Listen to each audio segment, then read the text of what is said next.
Հրետակոծումից տուժած զինծառայողներին տեսակցել է Պաշտպանության նախարար Սեյրան Օհանյանը։ Կենտրոնական կլինիկական զինվորական հոսպիտալում նախարարը զրուցել է տարբեր աստիճանի վիրավորումներ ստացած զինծառայողների հետ։ Նախարարը հանդիպել է նաև վիրավոր զինծառայողների ծնողների հետ եւ վստահեցրել, որ վիրավորների ապաքինման ընթացքը հոսպիտալի բուժանձնակազմի ուշադրության կենտրոնում է։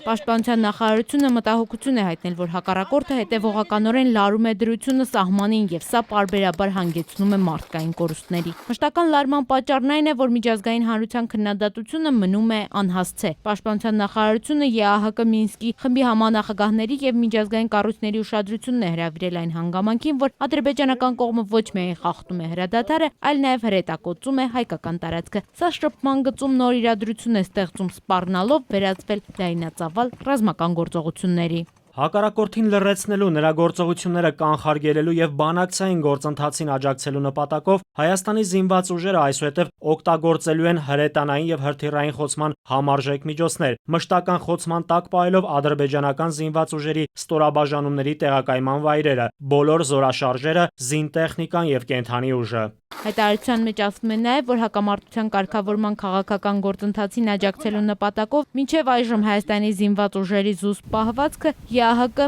Մինսկի խմբի համանախագահների եւ միջազգային կառույցների արձագանքը որևէ կերպ չեն ազդել, որ հակառակորդը պահպանի հրադադարը։ Ավելին, ադրբեջանական կողմում սեփական զինված ուժերի գերազանցության պատրանք է ստեղծվում։ Անպատժելիության մթնոլորտն էլ նրանց հրահրում է նոր արկածախնդրությունների։ Հայգու Հիասատրյան, ժամը լրատվական։